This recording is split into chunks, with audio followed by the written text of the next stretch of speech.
21শে September Anubrata মণ্ডলের জামিন মঞ্জুর করা হয়েছিল। মঙ্গলবার অর্থাৎ 24শে সেপ্টেম্বর বীরভূমের মাটিতে পা দিলেন অনুব্রত মুক্তি পায়নি। নতুন ভারতীয় ন্যায় সংহিতা অনুযায়ী জামিন পেয়েছে।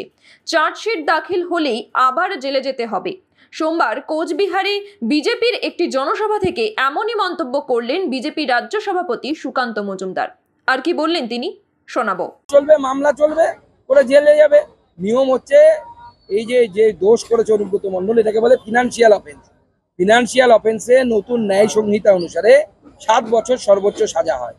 যে কোনো অপরাধে যে সাজা থাকবে তার 1/3 কাছাকাছি সাজা যদি কেউ খেটে ফেলে এবং চার্জশিট যদি দিতে না পারে তদন্তকারী সংস্থা, তাহলে পরে তার জামিন হয়।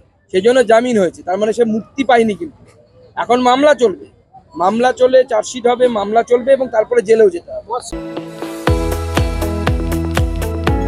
আপনারা দেখছেন ইউএন লাইভ, বাংলা খবরের শেষ কথা।